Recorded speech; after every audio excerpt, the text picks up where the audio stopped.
Kata sehat. Alhamdulillah saya sama sehat. Kita bekal utama untuk kita beraktivitas dulu ya, bapak-bapak lebih ya. Alhamdulillah diberikan kesempatan silaturahmi wonten Niko sanajan mendung ibu-ibu, mugi-mugi pepanggihan kita sedaya dapat ridho dari Allah Subhanahu wa taala. Salawat dan salam Allah semoga terlimpah kepada Rasulullah Muhammad sallallahu alaihi wasallam, keluarga, sahabat, dan mudah-mudahan kita termasuk pengikut yang istiqomah di jalannya. Bapak Ibu yang dirahmati oleh Allah, belum maturipun gaduh-gaduh ya. Apa bahasa Inggris, Bu? Nyambung-nyambung ya, bahasa Jawa, bahasa Indonesia kan ya.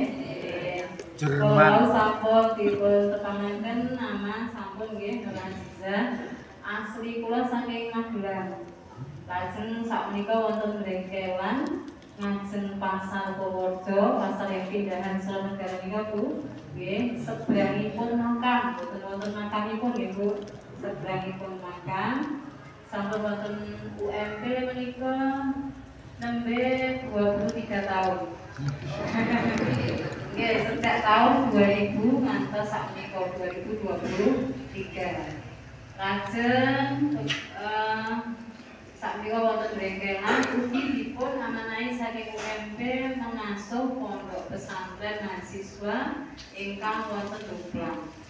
Saya punya 40 anak perempuan Bu, besar-besar semua. Kemarin sebelum-sebelumnya menginginkan atau pengen anak perempuan, tapi Allah masih memberi anak laki-laki semua.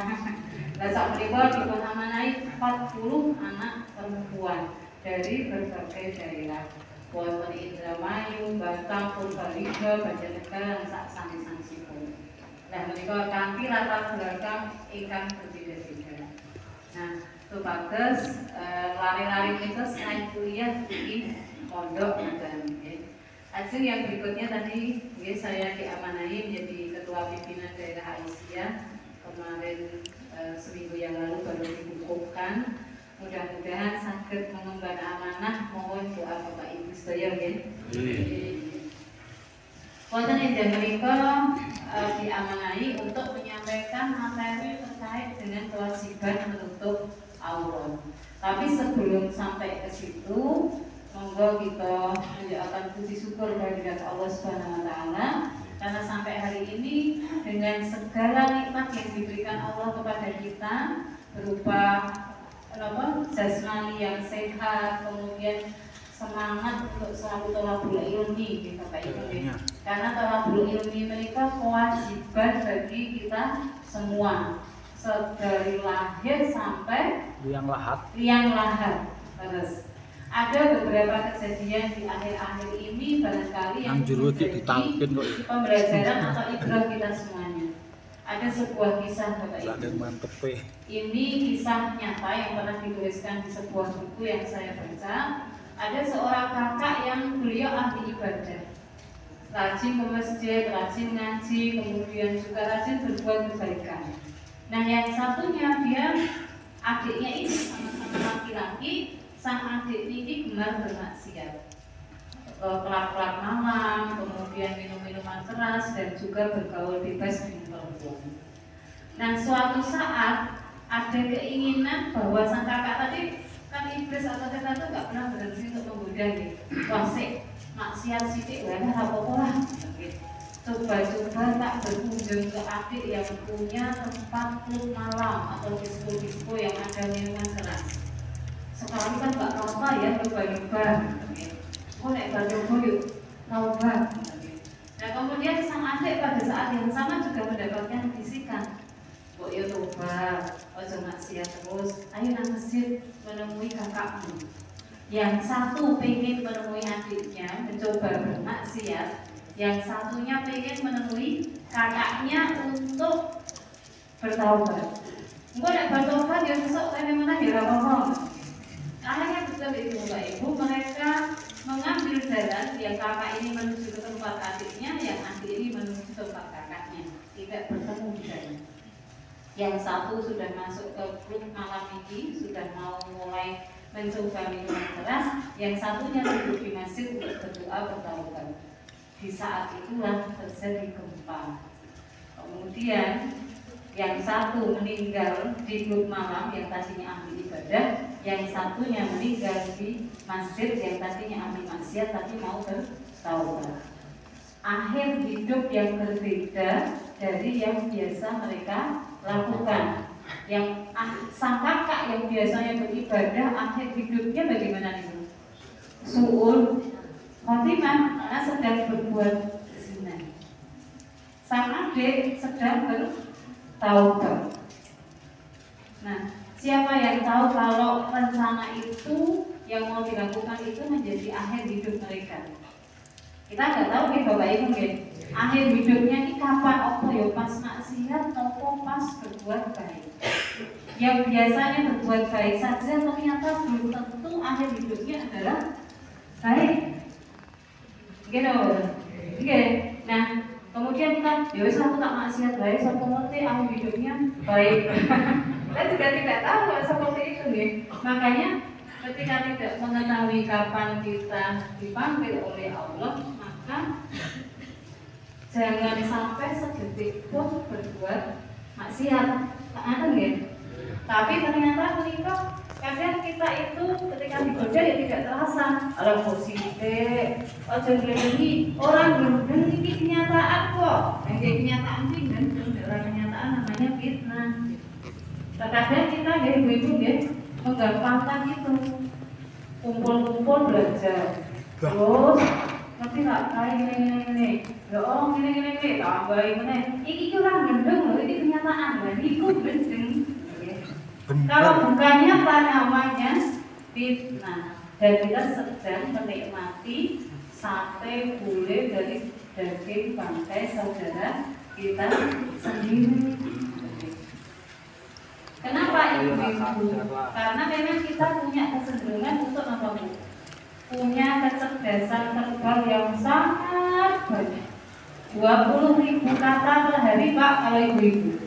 Jadi bapak-bapak kalau ibu-ibu ngomel-ngomel, wah panas perempuan itu senangnya begitu bisa. Tapi kalau bapak-bapak hanya 7.000 kata sehari, irit banget. Saya kalau tanya ke mahasiswa saya misalnya saya tanya, siapa yang paling banyak bicara di rumah? Ibu. Siapa yang suka marah-marah? Ibu. Ya. Kalau sama bapak itu paling kalau minta duit Kak, nyuruh atau yo. Oh, dengan nggak banyak komentar. Nah ternyata memang kita fitrahnya begitu ya Bu. Ada kejadian satu saja komentarnya nggak selesai. Nah ini yang harus dipahami supaya nanti kecerdasan verbal atau dalam bahasa mudanya cerewetnya itu cerewet yang baik, bukan cerewet yang tidak baik. Nah, kita punya pedoman hidup Islami warga Muhammadiyah atau biasanya disebut PHIWM. Pedoman hidup Islami warga Muhammadiyah menikah menuntun kita untuk hidup yang baik dari individu, keluarga, kemudian nanti ketika bermasyarakat. Nah, cerita yang saya awali tadi untuk bisa menjadi pembelajaran, oh ternyata mati itu bisa terjadi kapan saja. Ada juga cerita yang baru saja terjadi lagi hubungannya dengan menutup aurat. Ada seorang penumpang perempuan yang naik bis lah katakanlah. Kemudian beliau pakai bajunya itu membuat yang lain malu melihatnya. Gak usah diceritain ya. Nah kemudian diingatkan oleh salah satu bapak yang ada di situ. Bapak yang mengingatkan, oleh ibu yang mengingatkan. Udah gimana. Oh diingatkan. Maaf ya Mbak, besok lain kali kalau pakai baju kok ya sopan, kan mengganggu orang. Kira-kira kita mengganggu apa menyenangkan Pak?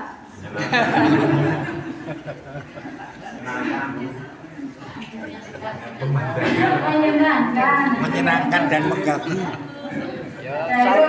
Jawaban bapak-bapak itu menyenangkan. Negatif. Bapak-bapak kalau Rasulullah ketika seorang sahabat nampak perempuan untuk pertama kali, jadi wong lanang mikir enggak sampai kedua kali kepalanya langsung Nah ketika perempuan tadi dinasihati oleh bapak-bapak itu tadi jawabannya apa? Enggak usah nasihat-nasihat, jadi urusan saya sendiri. Kalau mati pun bisa, kok saya juga nggak takut. Mau mati atau masuk neraka, saya juga tidak takut. Itu yang diucapkan Bu waktu itu. Nah kemudian bis masih tetap berjalan. Ketika giliran ada seorang bapak yang mau turun, mbaknya ini kan di depan menghalangi bapak itu mau lewat. Permisi mbak, ternyata dia sudah diam saja. Ketika disenggol-senggol sudah diam saja. Ternyata lagi cek-cek kemudian sudah tidak bernafas lagi. Meninggal di bis itu. Apa tadi yang diucapkan? Mati ya ora apa-apa, rokok ya ora wedi. Mati tenang. Langsung di situ. Tidak sakit. Kemudian dicabut nyawanya juga di bis itu. Sampai semuanya itu berhenti, semua menyaksikan itu. Allah dilawan dengan perkataan mati ya ora apa-apa, rokok ya ora apa-apa. Ucapannya itu menjadi sebuah doa. Terus ucapannya menjadi sebuah doa. Makanya kita belajar untuk bisa berucap yang baik, ya. Jangan sampai dengan anak sendiri, suami sendiri perkataannya sering tidak baik. Ojo numpak motor banter-banter kok dasmu pecah boleh. Pecah betulan Bu. Hari itu juga. Kenapa sih kita kok memperingatkannya tidak pakai kalimat negatif? Hati-hati ya, muka-muka selamat, kabeh lah, menurut saya ya. Tapi itu kejadian itu betul-betul terjadi ketika seorang ibu dipamiti putranya, bukan pamit ya, semua menurut terus ibunya, oh alah, kita tidak bisa pecah ya. Sore itu pecah betul, karena anaknya mengalami kecelakaan. Pada ibunya tadi yang mengatakan hal yang sama. Nah, kenapa saya mengawali ini sebelum masuk ke menutup aurat? Aurat itu apa ibu-ibu, bapak-bapak? Aurat itu apa? Pada mati. Aurat itu apa? Pengertian pun aurat apa gitu? Kudu ditutup mana? Rahasia. Aurat itu kalau menurut arti bahasa berarti malu, juga bisa berarti aib, juga bisa berarti buruk. Aurat. Kalau secara bahasa, karena itu bahasa Arab, maka artinya malu, aib atau buruk. Kalau aib berarti harus dibuka, kenapa ditutup? Ditutup. Kalau hal yang buruk berarti harus ditutup juga. Nah ini secara bahasa. Kalau secara dalam pandangan hukum Islam, maka aurat itu adalah bagian tubuh manusia yang pada prinsipnya tidak boleh kelihatan kecuali keadaan yang darurat atau kebutuhan yang mendesak. Bagian dari tubuh manusia yang tidak boleh kelihatan, boten pareng dipun buka kecuali kondisi darurat, nopo terpaksa. Contoh misalnya ada seorang pasien Mandi. ya, ada seorang pasien yang dibutuhkan untuk operasi di daerah perut. Sementara dalam daerah perut menika aurat ya. Daerah perut menika aurat. Kemudian dokter yang menangani pada saat itu adalah dokter laki-laki. Nah, keadaan daruratnya di situ, pasiennya perempuan, dokternya laki-laki. Maka dia diperkenankan membuka yang bagian yang mau dioperasi. Memang idealnya ada banyak dokter perempuan di ibu-ibu untuk membantu pasien perempuan. Tetapi ternyata tidak semua dokter itu bisa, dokter perempuan terutama bisa kuat menjalani ngambil spesialisasi dokter kandungan. Tapi dokter kandungan rata-rata bapak-bapak sama ibu-ibu. Bapak-bapak. Karena usianya kalau saya tanya memang berat untuk menuju ke spesialisasi dokter kandungan. Menarik sakit yang putri, tapi memang kondisinya sulit, kita diperbolehkan. Nah, kewajibannya dari mana untuk menutup aurat menikah? Tentu saja dari Allah. Nanti saya dibuka Quran surat Al-Ahzab, Quran surat 33 ayat 59. 33 ayat 59. Kalau yang ngasto HP bisa dibuka, bisa dicek. A'udzubillahi minasyaitonirrajim. Bismillahirrahmanirrahim. Ya ayyuhan nabiyyu qul li azwajika wa banatika wa nisa'il mu'minina yudnina 'alaihinna min jalabihinna dzalika adna ayyurafna fala yu'zai wa kana Allahu ghafurur rahima. Atasipun ya ayyuhan nabiyyu, wahai nabi, katakanlah kepada istri-istrimu. Berarti istrinya lebih dari satu. Itu memang ada kesempatan ya Bapak Ibu ya. Anak-anak banyak salahnya ya. Anak-anak perempuanmu dan istri orang-orang mukmin. Jadi kepada istri-istri, anak-anak dan istri orang yang mukmin. Ini yang diperintah berarti sinten? Bapak-bapak laki-laki. Bapak-bapak supados mendidik, mengarahkan, menasihati garwanipun, putri-putrinya, lajeng sedaya istri-istri orang mukmin, tetangga-tetangga dan seterusnya.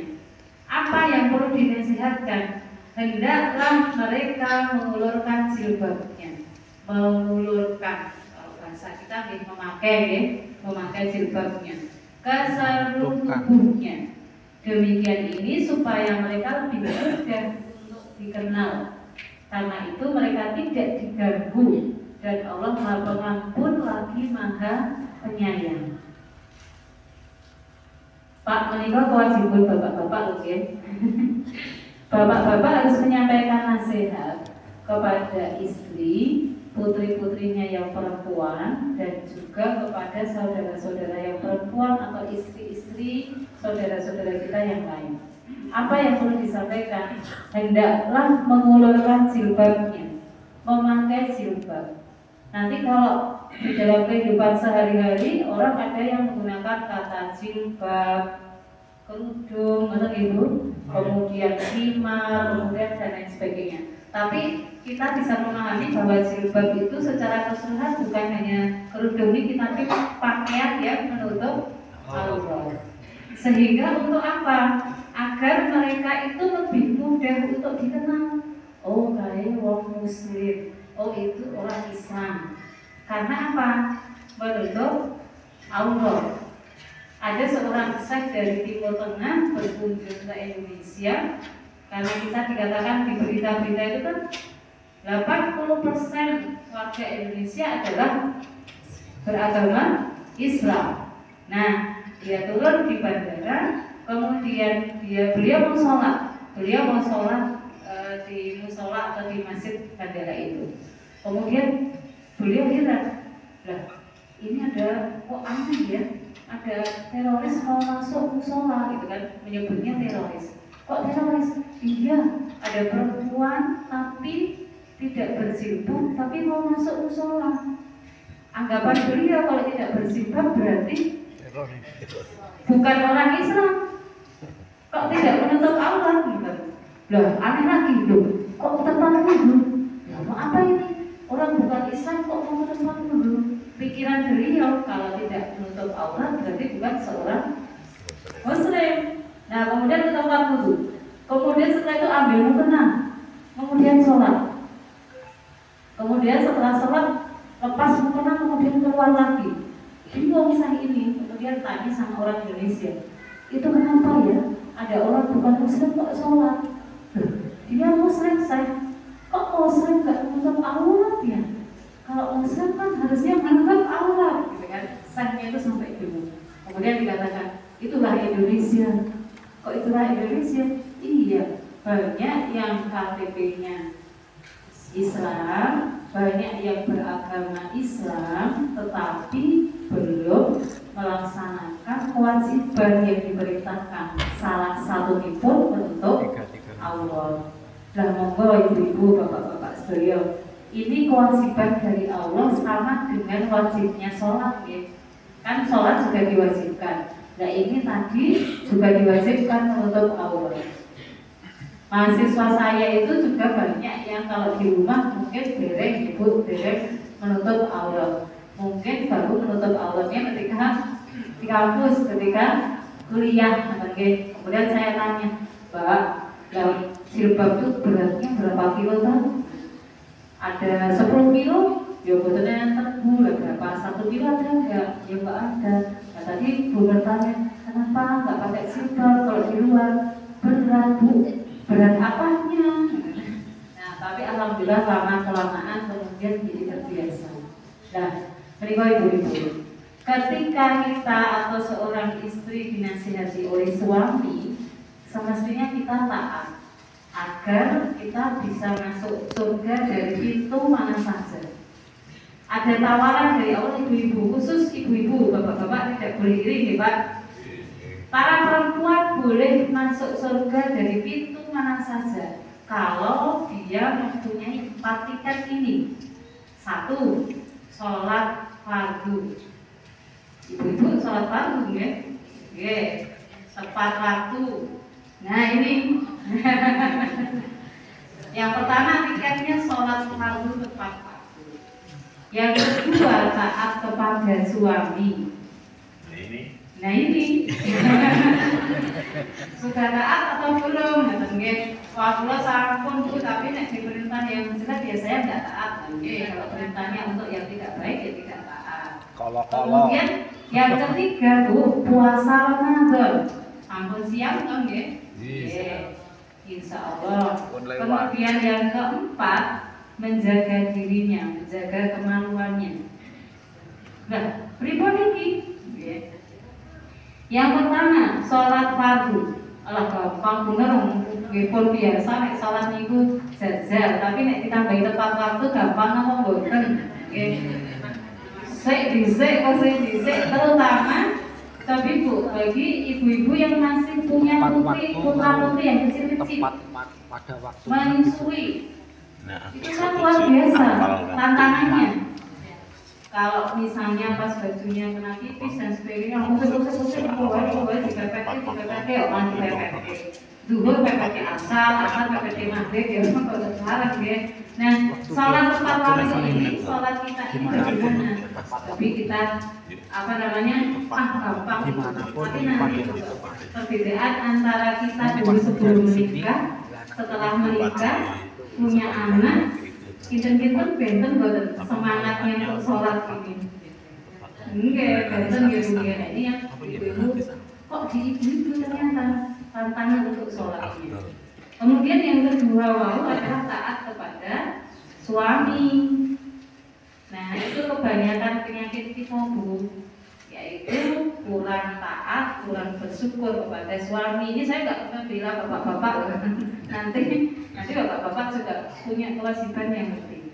Taat kepada suami itu artinya ketika suami memberikan, menasihati sesuatu, menyampaikan hal kebaikan, maka kita tidak menolaknya. Termasuk ketika diingatkan untuk Bu, jangan rugi, ya bapak dan lain sebagainya. Kan sudah diingatkan.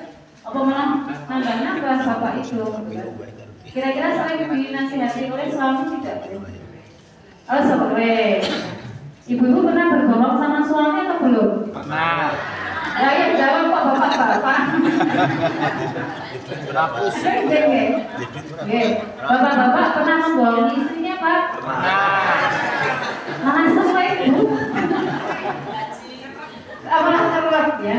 Ibu-ibu pernah membohongi putra putrinya? Pernah kan? Bapak-bapak juga kan? Rada duit malah duitnya pirang-pirang ya.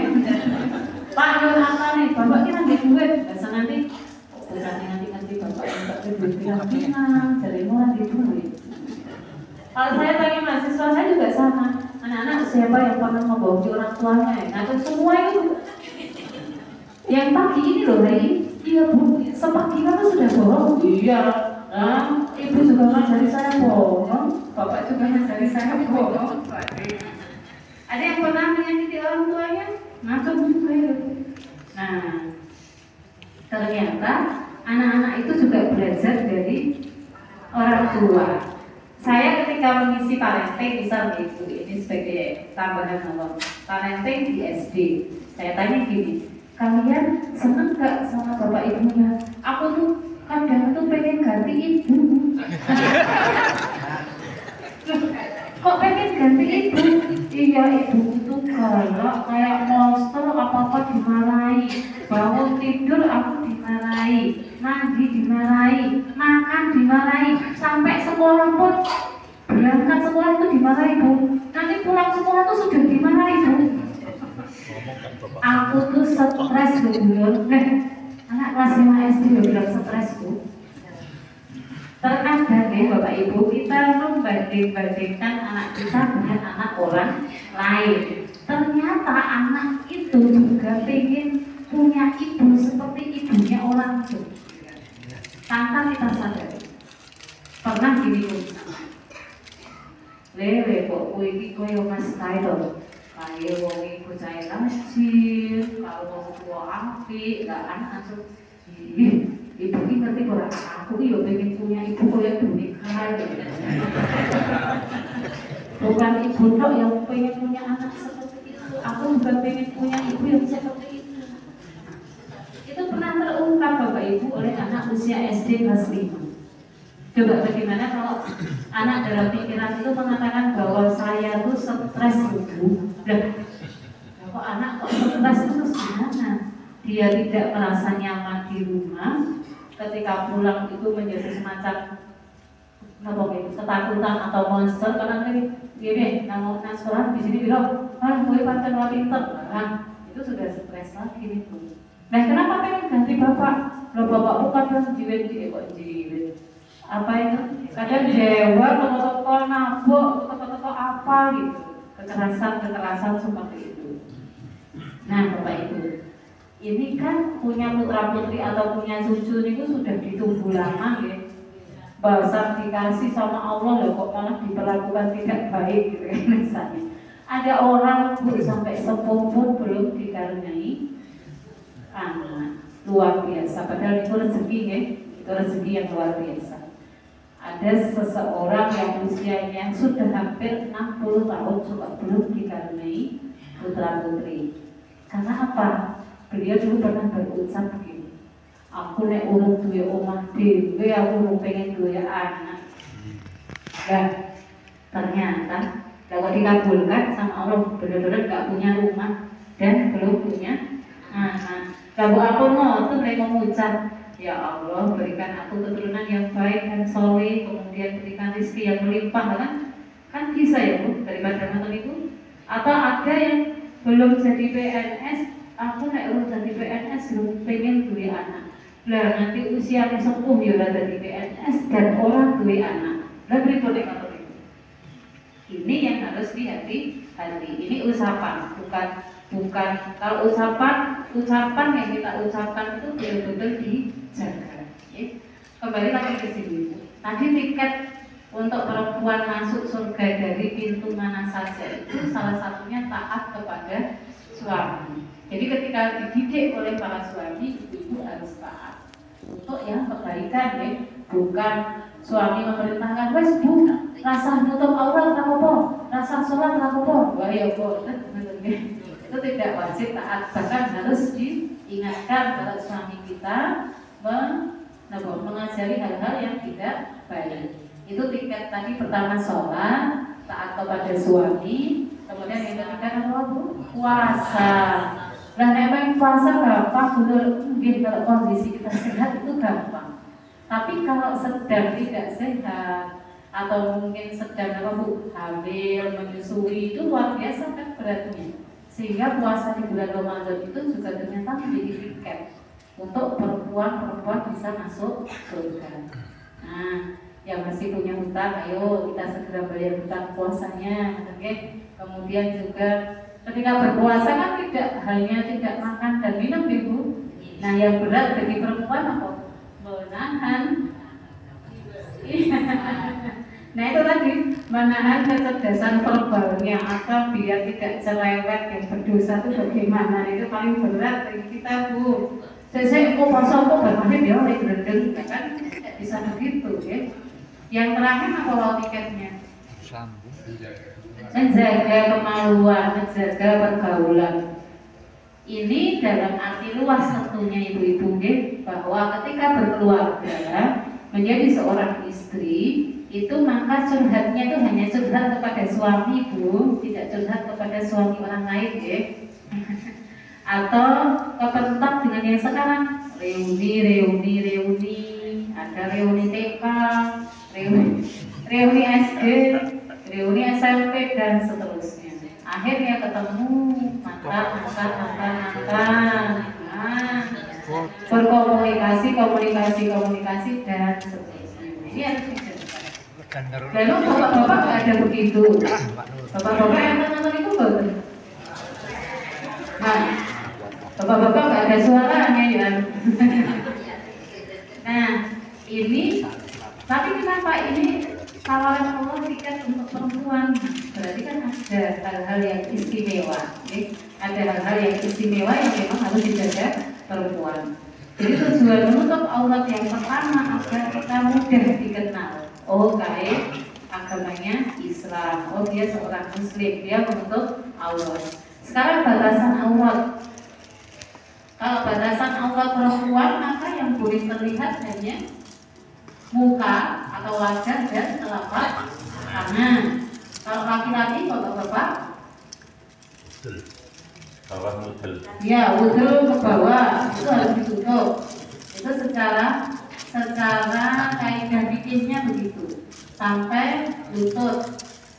Kalau di bawah lutut masuknya tidak termasuk aurat. Tetapi ada segi etika dan juga segi akhlak ya. Kenapa ya bapak-bapak kalau mau menjaga Pak Lurah kemudian duduk kan ya tidak ya, pasti memakai baju yang menutup menutup badan kemudian menutup aurat. Apa ya kalau sholat hanya anduan kemudian menutup sampai jempol kan tidak ya. Nah ini barangkali yang kita perhatikan untuk anak-anak kita ibu-ibu, anak-anak laki-laki ya. Kalau pakai celana ya jangan celana pendek yang kelihatan dengkulnya atau atas lututnya, karena itu bagi laki-laki termasuk aurat. Dibiasakan memakai celana panjang atau di bawah lutut. Bukan masih kecil, nah, kalau masih kecil kalau tidak dibiasakan maka anak-anak akan susah nanti. Tapi mau punya anak-anak perempuan. Kalau mau membiasakan pakai kerudung kan dari kecil gitu. Kalau enggak tiba-tiba umur 3 tahun dipakai, mesti akan dilepas kemudian dibuang, dia akan dilangsung karena tidak terbiasa. Anak laki-laki juga sama, kalau kita punya anak laki-laki atau cucu memberikan celana ya paling tidak sampai lutut bu, yang agak panjang itu kan antum ya, bukan celana panjang, celana pendek, tapi memang ukurannya panjang sampai lutut. Karena kalau itu tidak dibiasakan dari kecil, merubahnya makin susah, mesti suhu. Apalagi kalau terbiasa kecil hanya pakai kaos singlet dalamnya itu. Jadi lari nek kenali kalau pakai kaos berkurang, aku mesti dicopot karena sumuk. Karena memang terbiasa. Dibiasakannya begitu. Tidur hanya pakai itu dok. Besok lagi ke tempat umum dia nggak mau. Nggih betul. Nggih, nah kita juga sama ya, kita biasanya menggunakan apa? Nah, bahwa kita biasakan anak-anak kita sejak dari kecil menutup aurat, bukan hanya ketika dia besar, tapi agar nanti terbiasa. Termasuk yang punya cucu-cucu atau anak-anak perempuan, gitu. Emang kalau putra-putranya difoto-foto tapi dalam keadaan tidak pakai baju, kemudian jadi status WA, dilihat orang, kemudian orang-orang yang tidak bertanggung jawab berarti emang atau kemudian ada orang yang barangkali apa ya bu, belum punya putra, kemudian melihat status kita yang fotonya penuh dengan anak-anak yang lucu-lucu dan imut-imut, nah, dia bisa mengumpat-umpat. Nah itu jadi bagian dari ini pembiasaan menutup aurat. Kemudian yang kedua, kenapa harus ditutup auratnya? Agar tidak diganggu. Agar tidak diganggu. Diganggu oleh siapa? Ya oleh orang-orang yang tidak bertanggung jawab. Digodami katakan. Di UMP itu mahasiswanya tidak hanya Muslim Bapak Ibu, tapi juga ada yang Buddha, ada yang Kristen. Tapi mereka ketika kalau kuliah itu pakai jilbab, pakai kerudung. Ada namanya, saya punya mahasiswa itu Natasha siapa? Nah, kamu kan Nasrani kan? Iya. Kok kamu tetap pakai jilbab? Ya nggak apa-apa Bu, saya kuliahnya di sini. Nggak merasa risih ya? Enggak Bu, ya pakai jilbab seperti yang lain. Terus ketika kuliah nanti ikut kuliah Al-Islam Muhammadiyah, dia ikut menghafalkan bacaan sholat, ikut menghafalkan surat-surat pendek, dan juga ikut kuliah yang lain. Kamu nggak merasa tertekan atau gimana? Enggak Bu. Dan alhamdulillah ada salah satunya yang menjadi jalan hidayah. Ada beberapa mahasiswa yang akhirnya masuk Islam. Itu kalau di UMP, di Universitas Muhammadiyah Sorong malah lebih besar lagi. Hampir 90% mahasiswanya Nasrani. Nasrani Bu. Jadi ketika mereka menyanyikan lagu Muhammadiyah, mereka ikut nyanyi. Padahal di dalamnya ada syair. Ya Allah. Ya Allah, Tuhan Rabbiku. Ini mereka ikut nyanyi Bu. Muhammad junjunganku, Al-Islam agamaku. Merinding bareng kayak gitu tuh. Bahkan ketika paduan suara menjadi nomor 1, karena memang sudah terbiasa nyanyi di gereja. Ketika di kuliah mereka pun nyanyi itu sampai dengan Muhammadiyah gerakanku, itu mereka nyanyikan setiap hari. Dan akhirnya lama-kelamaan mereka mengatakan menjadi seperti orang Kristen Muhammadiyah, bukan orang Islam tapi orang Kristen Muhammadiyah. 90% mahasiswa itu Nasrani. Itu kan luar biasa perjuangan. Iya. Kalau menyanyikan kita biasa mungkin dia nyanyi ya Allah Tuhan Rabbiku, itu orang-orang yang agamanya yang lain bisa mengatakan seperti itu, bahkan melingkar kalimat syahadat yang dinyanyikan juga seperti itu. Mereka ketika ke kampus kalau di Sorong ya pakai jilbab yang setengah hati itu ya Bu. Jilbab setengah hati itu yang tidak tertutup rambutnya yang ke belakang itu ya. Suster-suster itu ya, suster-suster itu. Nah ini juga ternyata juga banyak jadi jalan hidayah bagi orang-orang untuk masuk kepada agama Islam. Langsung yang berikutnya adalah ketika mereka tidak diganggu, tidak digoda, tidak dijaili oleh orang-orang yang di luar. Dan Allah adalah Maha Pengampun lagi Maha Penyayang. Ketika kita menutup sesuatu yang tidak boleh terlihat, maka disitulah Allah akan mengampuni dosa-dosa kita. Tidak diperlihatkan bentuk-bentuk tubuhnya gitu. Kalau rekmanipun panjang, ya lebih baik ditekuk atau bagaimana, tapi tidak disanggul-sanggul di sini tuh. Tidak diundang-undang di sini yang menunjukkan iki loh rambut iki Jawa gitu kan misalnya. Atau bahkan sengaja dipasang apa itu namanya?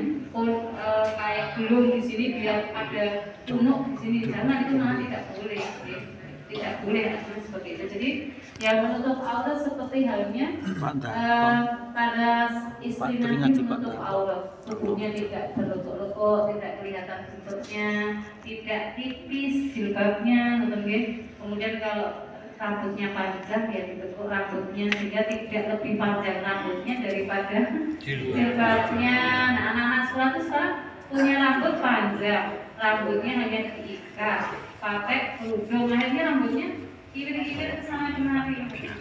Nah itu kalau saya punya mahasiswa itu saya panggil ke ruangan saya, gini-gini saya ajari cara pakai jilbab ya Bu. Nanti ditekuk rambutnya begini-begini dan sebagainya. Dan mereka juga tidak berkeberatan asal kita memberikan nasihat dengan cara yang lemah lembut. Baik itu Quran surah 33 ayat 59. Tapi